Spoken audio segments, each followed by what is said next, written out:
Gastón Vigo, muchas gracias por darme esta entrevista. Bienvenido. Un gusto, Lana, realmente un placer. Bueno, déjame hacer una presentación formal. Gastón Vigo Gasparotti, fundador de la ONG, Organización No Gubernamental Acamasoa de Argentina, que ayuda a personas en situación de pobreza extrema. Es doctor y magíster en economía, licenciado en administración de empresas, autor de 3 libros. Y conmovido por la historia de Pedro Opeca, el misionero argentino en Madagascar, quiso aprender cómo replicar ese milagro en Argentina. Hace años decidió dedicarse de lleno a la lucha contra la extrema pobreza, trabajando a la par de los más humildes y sobre todo de chicos con desnutrición, y tiene el centro de operaciones en Lima, en Zárate, provincia de Buenos Aires. ¿Está bien todo lo que dije? ¿Es Sí, así? impecable, muchas gracias. Bueno, hay una frase que me mató, que leí estudiando un poquito sobre tu personalidad y tu trabajo, que es: la pobreza es una cárcel que te mata a cámara lenta. Es así, porque lamentablemente cuando uno comprueba cómo viven, lo que sufren, la cantidad de generaciones que ya tiene la pobreza argentina, ves que los va matando en cámara lenta, que quizás no fallecen como en el siglo XVIII a una temprana edad algunos, pero sin duda su cuerpo está desgastado, su alma tiene moretones como su cuerpo, y lo otro que también se ve es que quizás han entrado en una fase que es muy brutal para un ser humano, que es sentirse que ya no se va a poder salir de allí, que la pobreza es una fatalidad y que probablemente todo lo que yo trate de hacer no va a alcanzar. Y creo que por eso te va matando en cámara lenta. Pero lo importante también, y por eso utilizo esta cuestión de hablar de una cárcel, que si es una cárcel, algún día quizás se pueda salir, que si es una cárcel, nos está privando de libertades que todos los seres humanos debiéramos poder alcanzar y que también hay que aspirar.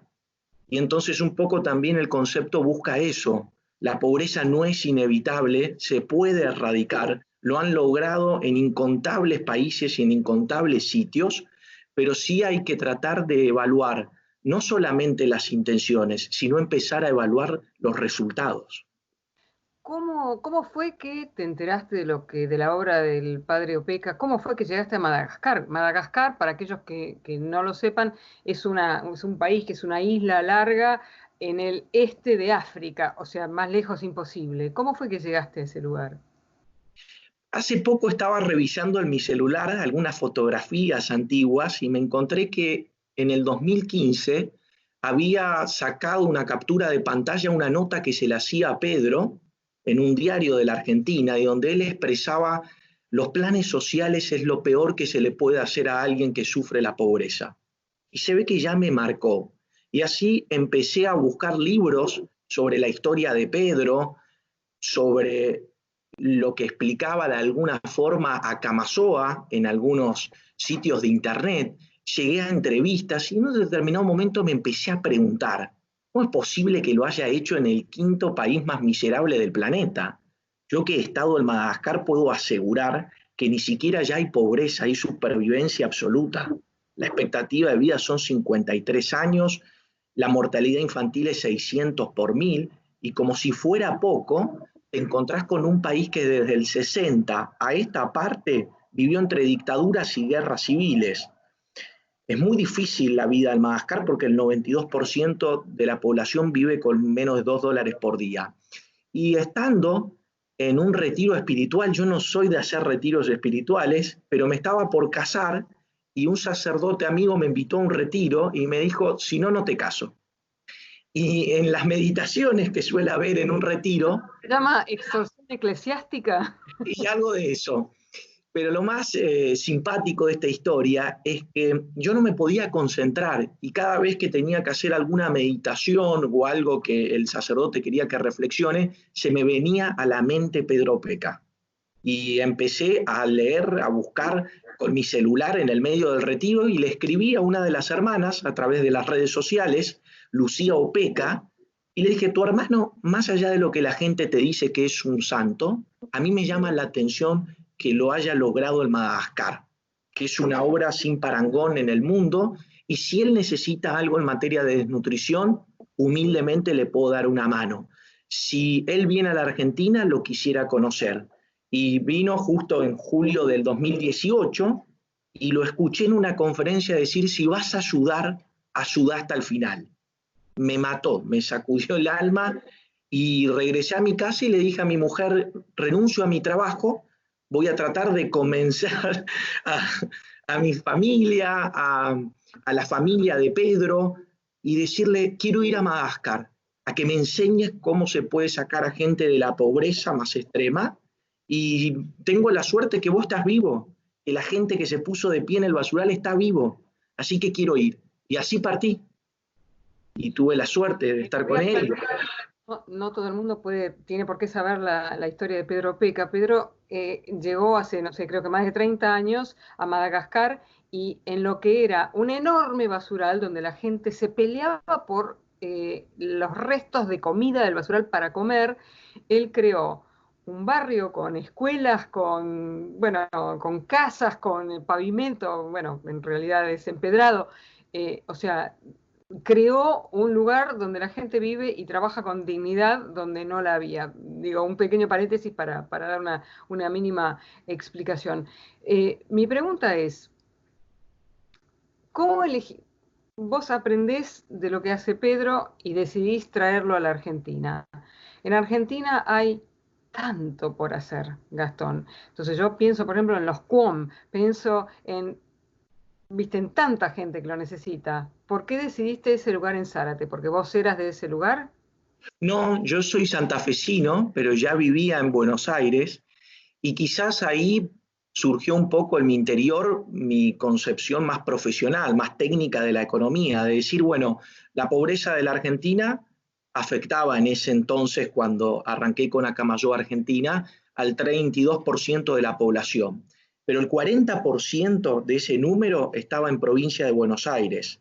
Como vos sabrás, Lana, tenemos 4.100 villas en el país, pero 1.600 están en Buenos Aires. Si uno quiere trabajar en escala, si quiere afectar a la mayor cantidad de gente posible, tiene que decidir hacerlo en Buenos Aires, más allá que haya sitios que probablemente sean con dramas por lo menos más urgentes, o no, porque desnutrición he encontrado en todos los sitios, desde Tierra del Fuego hasta Jujuy, pero sí es cierto que en algunos sitios se expresa con mayor naturalidad.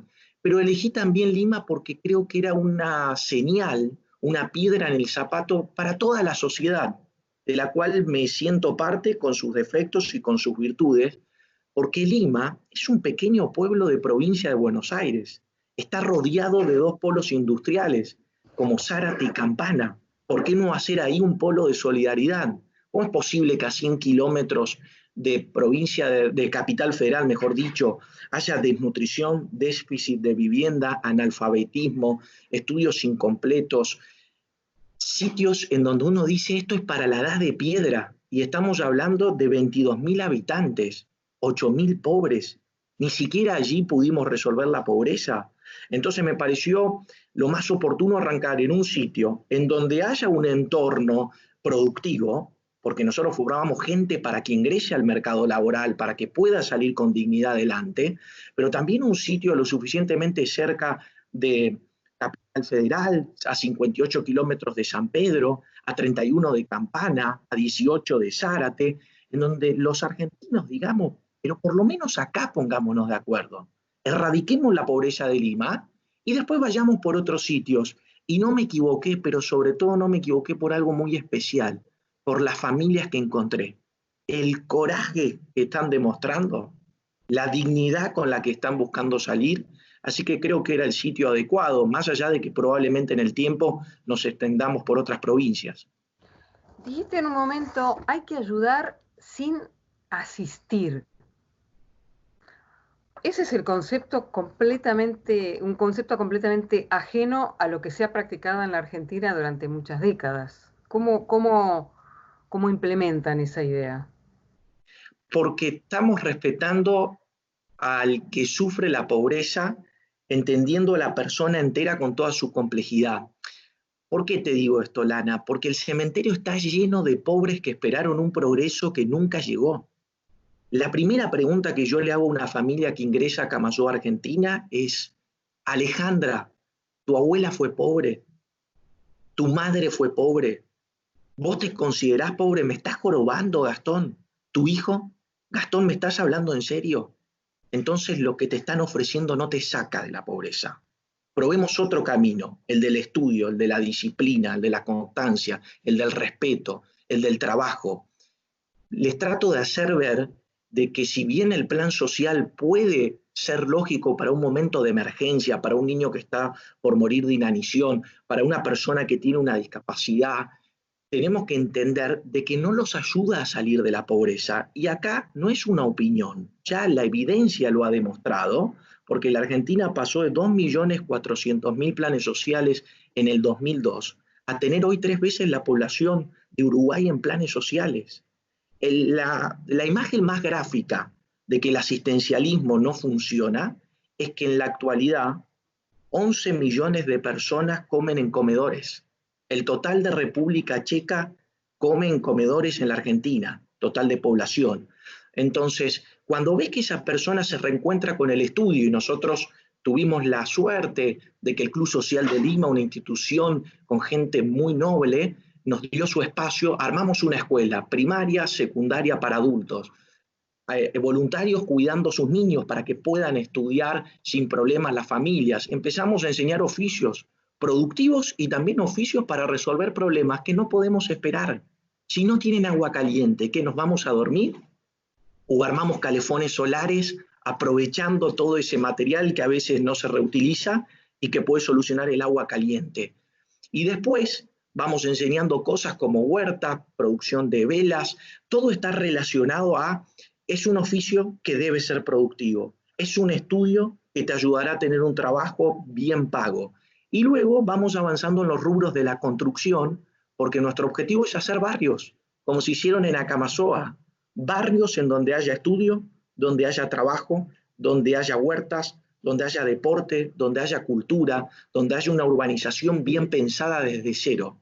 Y no lo que solemos ver, viviendas que lamentablemente no se han pensado. Los pobres hacen lo que pueden, porque si algo te aseguro, Lana, es que nadie quiere vivir en una situación tan precaria que hoy mismo, a esta hora, les está quemando los huesos el frío.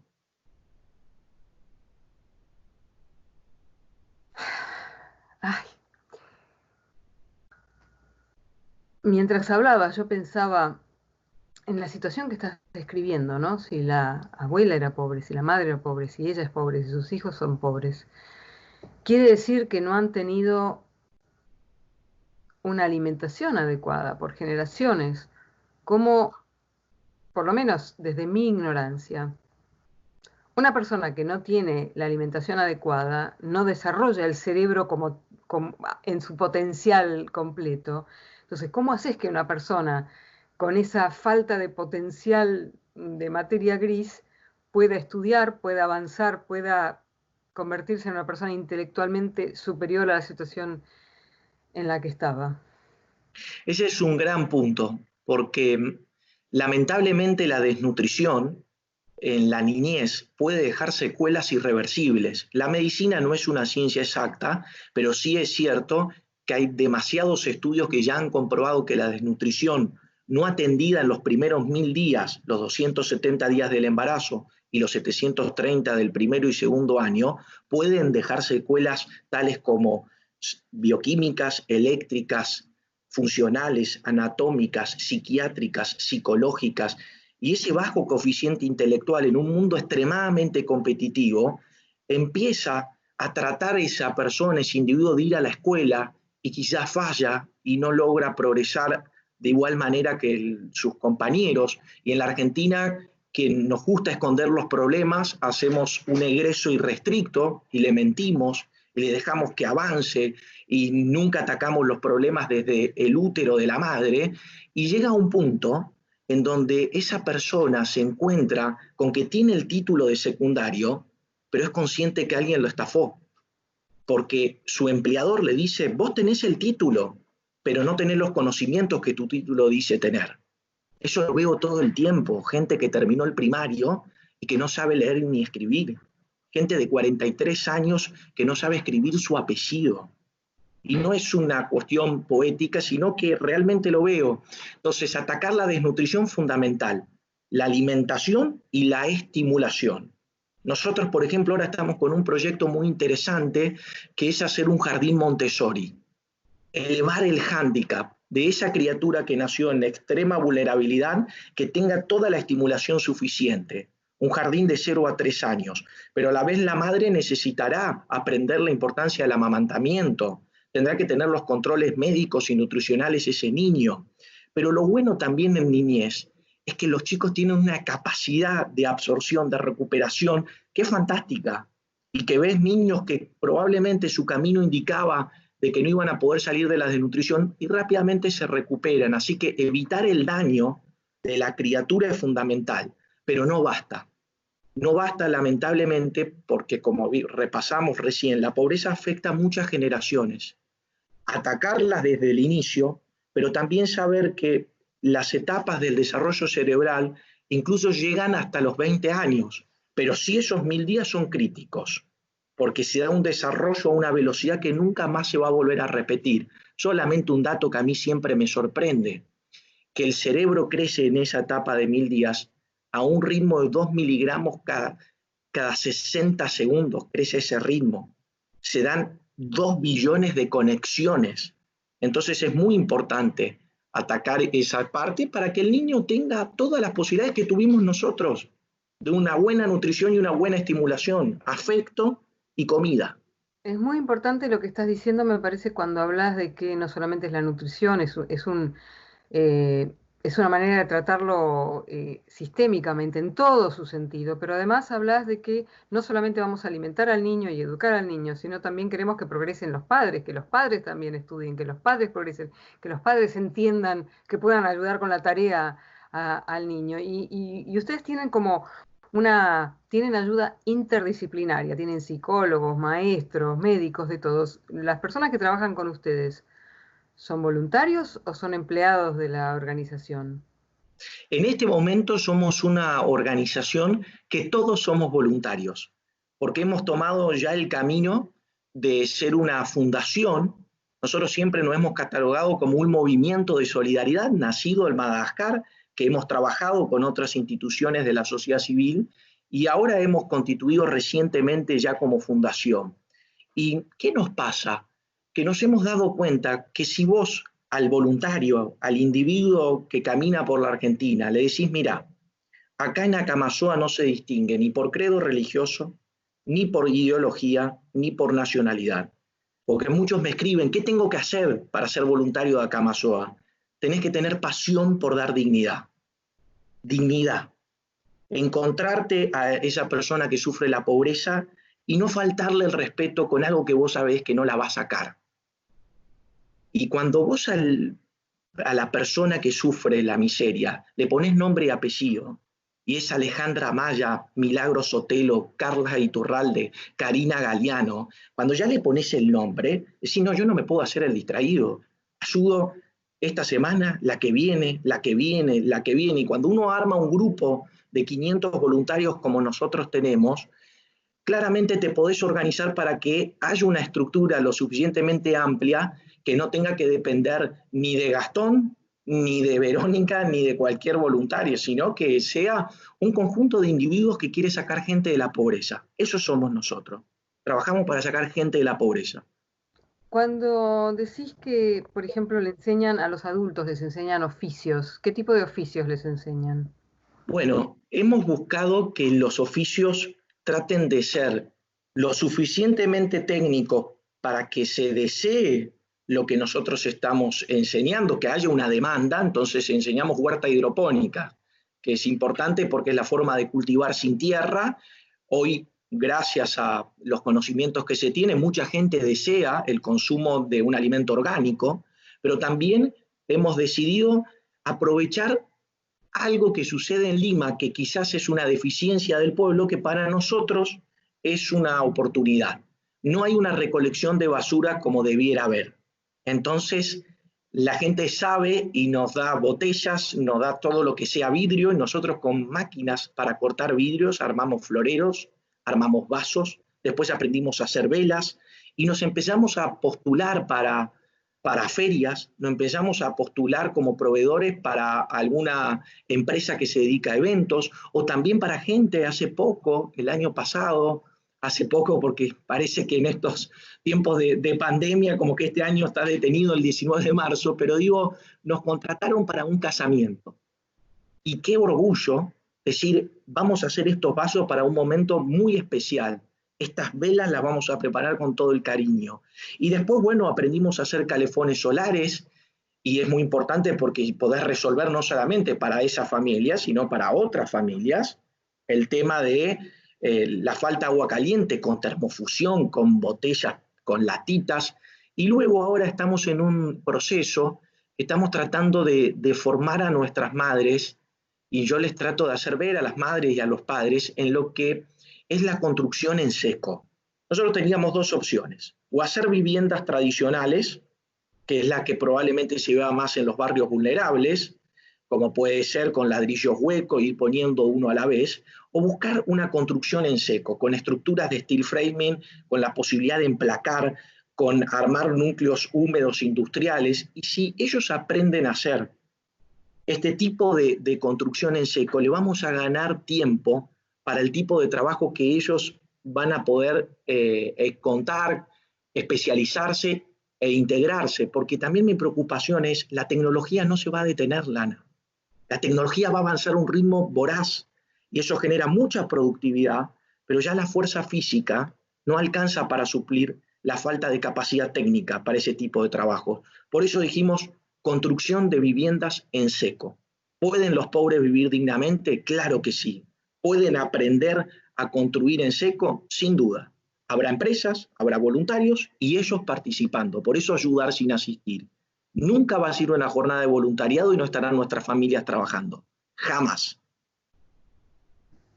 Hace muchos, muchos años yo trabajaba para una organización sin fines de lucro, similar a lo que están haciendo ustedes. Y por supuesto el moto, la frase de ellos era: dale a un hombre un pescado y lo alimentás por un día, enseñale a pescar y lo alimentás de por vida. Pero ustedes van mucho más allá de eso, o sea, les enseñan muchas cosas más. En esta organización de la que te hablo, tenían también voluntarios, tenían, por ejemplo, ingenieros que iban, suponete, a un lugar de Guatemala y veían en dónde vivía esta población en particular. Y para darte uno solo de los ejemplos, decían, bueno, este lugar en Guatemala era un clima perfecto para tener tomates. Entonces le enseñaron a la población a plantar tomates, y una vez que crecieron los tomates les enseñaron a hacer salsa, que terminaron exportando, digamos, al resto del país. Montones de cosas así. Es darle a la gente las armas y la dignidad de ganarse la vida. Pero lo que me da la sensación un poco, particularmente en Argentina, es que se perdió la dignidad, la historia de la dignidad del trabajo. Como que trabajar es para los tontos. Total, a mí me dan un plano, total, no sé qué. ¿Qué pensás sobre eso?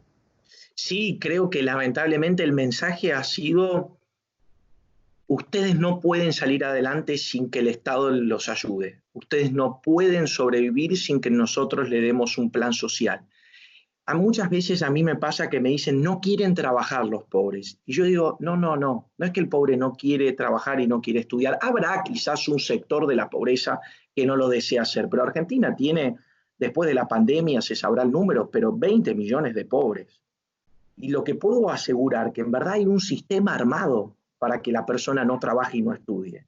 Cuando vos quitas los incentivos, que fue los que tuvieron 6 millones de inmigrantes al comenzar el siglo XX en la Argentina, que el incentivo era venir acá a trabajar, a esforzarse, a buscar la manera de que mi hijo sea el doctor. Hoy en cambio es mi abuelo el doctor, porque lamentablemente se fue perdiendo esta cultura del trabajo, que es recuperable, absolutamente recuperable, porque también he comprobado eso, que cuando la persona adquiere el hábito del trabajo, y te lo dicen de esta manera tan gráfica: el dinero que yo recibo de un plan social se me escurre en las manos, lo patino, por más que no quiera, trato de ser coherente, pero me cuesta. El dinero que me gané trabajando, ¿cómo lo cuido? Nosotros armamos un legajo en donde les pegamos los tickets de sus compras para darle también una conciencia financiera de cómo las cosas van aumentando.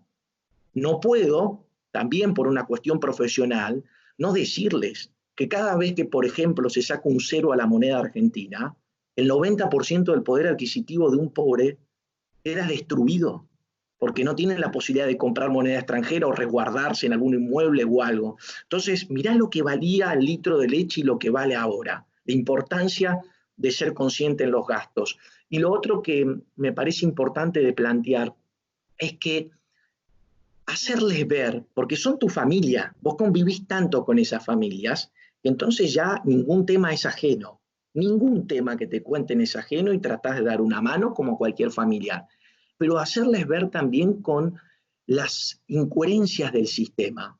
Entonces yo les planteo y les digo, muchas empresas nos dicen que quieren contratar a las familias de Acamasoa, pero lo primero que me plantean es el hecho del secundario completo. ¿Son malas personas? No. Ellos necesitan gente honrada como ustedes, pero gente también formada, porque es una empresa, necesita justamente producir y generar riqueza para dar incluso más trabajo. Fíjense que nadie a ustedes, cuando van a recibir un plan social, les pregunta, con el corazón en las manos, che, ¿pudiste terminar el primario, la secundaria? Mirá que lo vas a necesitar para tu trabajo. Y en pobreza se ve algo muy especial, Lana, que todavía se mantiene, que es importante destacarlo. Quien sufre la pobreza manda a su hijo a la primaria. Rara vez no lo envía a la escuela primaria. Tiene conciencia que la educación es un pilar, pero después por el paso de tantas cosas que suceden en una vida, abandona el primario. Pero entonces vos le preguntas, ¿por qué lo envías al primario?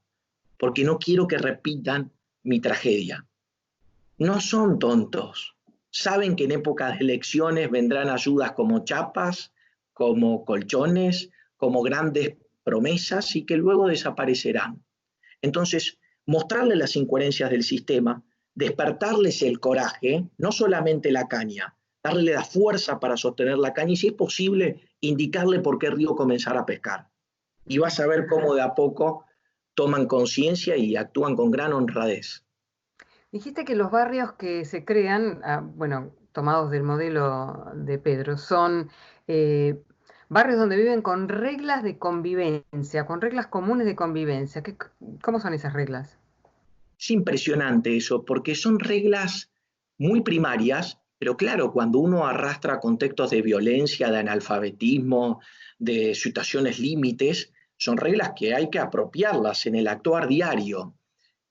Yo, por ejemplo, vivo en un edificio acá en Buenos Aires y nunca leí las reglas de la administración del consorcio, porque sé que hay cosas que se pueden hacer y cosas que no. Me lo enseñó el propio ejemplo de mis padres, de mi vida diaria en sociedad, que sé que hay cosas que se pueden hacer y cosas que no. Pero muchas veces en la marginalidad hay una ley de supervivencia que es el más fuerte. Tengo que ser bien fuerte para sobrevivir. Entonces, las reglas que nosotros vamos armando y las reglas que se hicieron en Madagascar son reglas que se las va apropiando la gente y que la gente también las expresa. Entonces, reglas tales como el hecho de la pulcritud. Uno va a un barrio de Acamasoa, Madagascar, y va a ver una limpieza sorprendente de la mejor ciudad europea que te puedas imaginar. Va a haber trabajos comunitarios. ¿Importa la recolección de residuos? Sin duda, hay gente que hace ese trabajo, pero también nosotros debemos ser los primeros que cumplamos esas reglas. El hecho de que las casas tienen que mantenerse, porque hubo gente que las donó, ustedes pusieron su trabajo, todos trabajamos en la construcción de las viviendas de cada uno, y recién cuando se termina sabemos si es la de Gastón, la de Lana, la de Verónica. Después hay reglas que hacen, sí, Hasta que termina, no se sabe a quién se le asigna. no se sabe. ¿Y cómo se determina eso? ¿Con una lotería?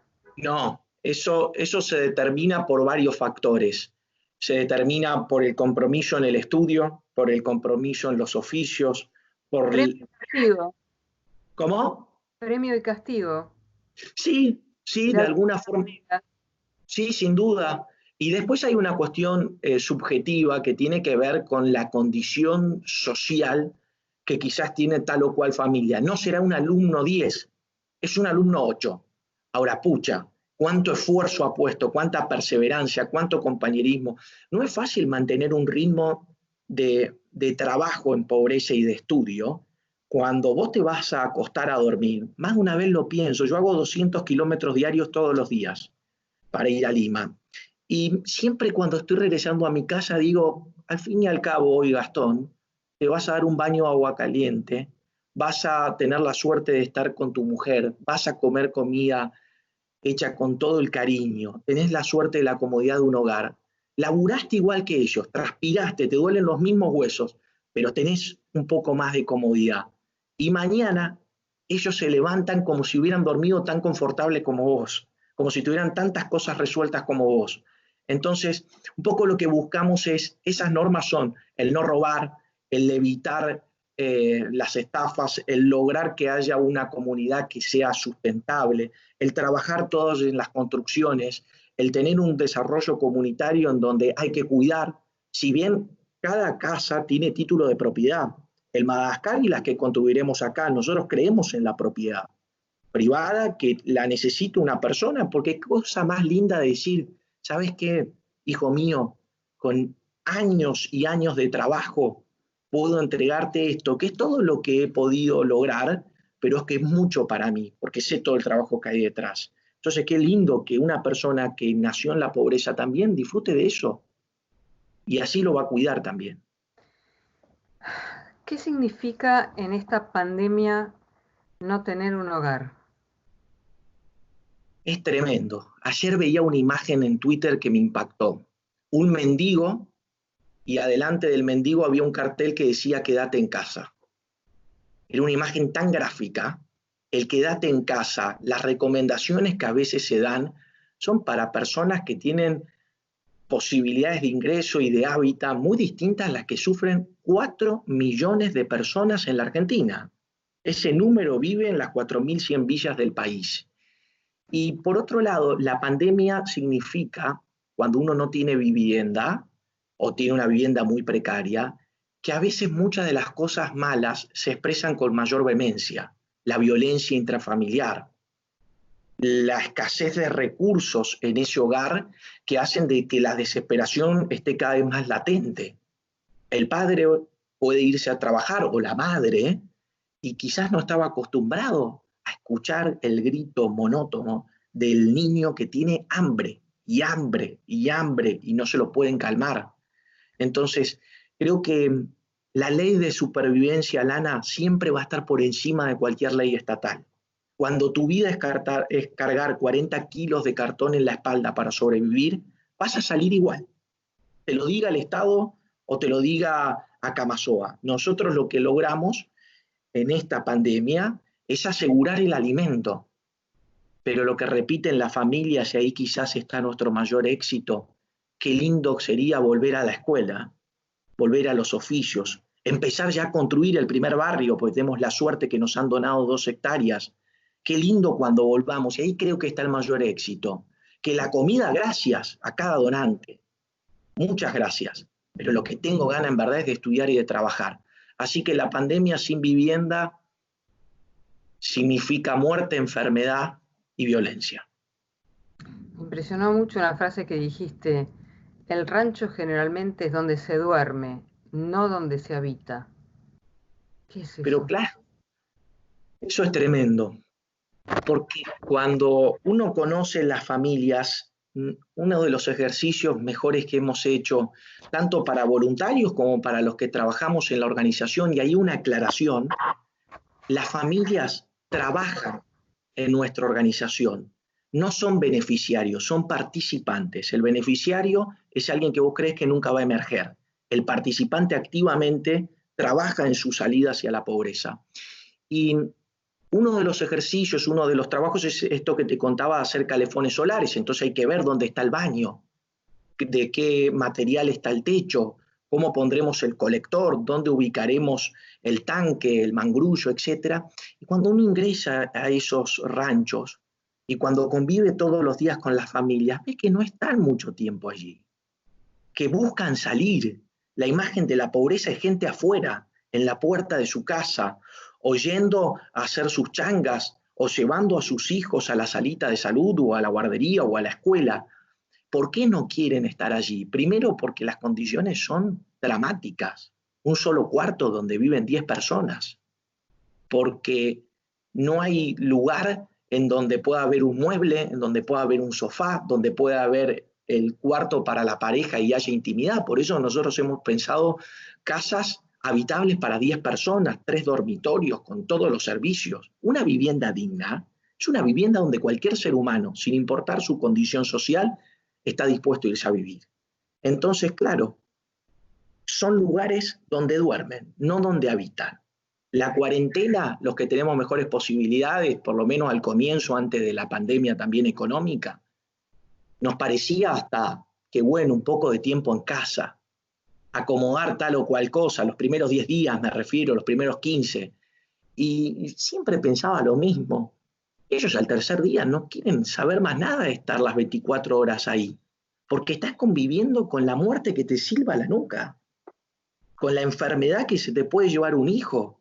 Entonces me parece que tenemos que también repensar el concepto y la construcción de viviendas sociales dignas. Entregar un cubo sin servicios es una falta de respeto. Hacer un barrio sin veredas es una falta de respeto, porque el pobre sale caminando de la pobreza. Hace un tiempo vi un informe donde, no sé si era en la India, realmente no me acuerdo, pero mostraban el hecho de que como las viviendas no tenían electricidad, tampoco tenían luz. No podían abrir las ventanas porque en invierno les entraba el frío, en verano les entraba el calor. Entonces habían descubierto desde arriba, hacían un agujerito en la chapa, en el techo, y le ponían una botella de bebida gaseosa, de plástico, no sé qué, no sé de qué manera, no me acuerdo ya, y reflejaba una cantidad de luz impresionante. Entonces los chicos que iban a la escuela podían estudiar dentro de su, bueno, o sea, cosas por el estilo, que les dan dignidad. Por ahí no podés construir casas para 100 millones de personas que viven en la indigencia en la India, pero podés darles de a poquito pedacitos de dignidad. ¿Qué significa en este momento para la gente que es pobre no poder salir a trabajar en esta pandemia o en esta cuarentena? Es muy frustrante, porque se empieza a ver una realidad de que la Argentina la tenía oculta, que es esto de que casi el 40% de la población económicamente activa está en el mercado informal. Cuando uno está en el mercado informal, si no puede trabajar, las posibilidades de estar tranquilo de que va a recibir un salario en su cuenta bancaria no existen. No existen, ¿no? Entonces necesitan producir, necesitan trabajar, necesitan llevar algo que es mínimo, pero que les permite pasar un día más. En este sentido, pienso que la falta de trabajo o de la posibilidad de trabajar significa condenar a una gran masa de gente a si ya estaba en la pobreza, que todos pasen a la extrema pobreza. A si ya estaba en la indigencia, sentirse completamente abandonado. Porque a veces eso significa la miseria más brutal. No tener a nadie en quien apoyarte cuando lo has perdido todo.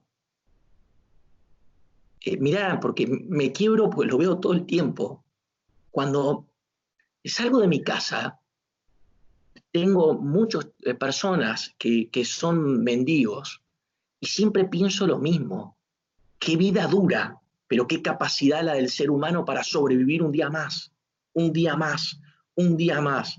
Entonces, ser tan irrespetuosos con esa dignidad de esa persona, con esa vida que se va yendo, y digo, ofrezcan algo verdadero, ofrezcan estudiar, ofrezcan trabajar. Si todos nuestros dirigentes políticos se llenan la boca hablando del trabajo y del estudio, se llenan la boca hablando, y estoy seguro que a sus hijos les deben decir lo mismo que nosotros estamos hablando: estudien, trabajen, fórmense. ¿Y por qué al indigente, al pobre, al que hace 3 generaciones no ve a su familia salir, le dicen vaya a fin de mes y cobre un plan social? Eso es todo. Entonces, para ustedes el asistencialismo es básicamente una condena a muerte, pero lenta. Sí, es así. Yo no me voy a negar a que alguien por humanidad, por alguien, como te decía, ante una enfermedad, ante una discapacidad, ante una situación de desnutrición, no le demos una mano. Claro que hay que darle una mano, el estómago no va a poder esperar. Hay que evitar las secuelas de la desnutrición. Ahora bien, si una persona está en pobreza, tiene fuerza, tiene el coraje, tiene salud, tiene predisposición, ofrezcámosles los caminos que les hagan salir de la miseria y no los que les hagan perpetuar en la miseria. Entonces el asistencialismo, no hay un solo país, Lana, pero ni uno solo que se haya puesto de pie con asistencialismo. No hay uno solo. Sí, en cambio, he visto grandes masas de gente puestas de rodillas por el asistencialismo. ¿Y qué queremos? ¿Gente de pie o gente dependiente? Bueno, En más de una oportunidad les digo a las familias, nuestro gran éxito va a ser el día que ustedes vayan en grandes cantidades a ANSES, que es las que distribuye las ayudas sociales en la Argentina, y dejen los planes sociales y digan, tengo mi trabajo, tengo mi salario, tengo mi casa, mi hijo salió de la desnutrición. Ese es el éxito para una persona, el vivir con dignidad. en 5 años Argentina duplicó su población y multiplicó por el 15% la cantidad de pobres. Evidentemente, el plan que están siguiendo no está funcionando. Mira, se nos fue el tiempo rapidísimo, Gastón, pero quería decir en voz alta una frase que encontré en tu cuenta en Instagram, que es de Charles Dickens, y dice, la diferencia entre la construcción y la creación es que lo que se construye se ama después de ser construido, mientras que lo que se crea se ama antes de ser creado. Yo creo que están haciendo un trabajo extraordinario. Te felicito porque tenías muchos caminos con tus antecedentes y tus estudios, tenías muchos caminos por tomar y creo que tomaste uno que es el más valioso. Así que desde mi pequeño lugar, muchas gracias, Gastón Vigo. Muchísimas gracias por tus palabras, realmente, muchísimas gracias. Un abrazo.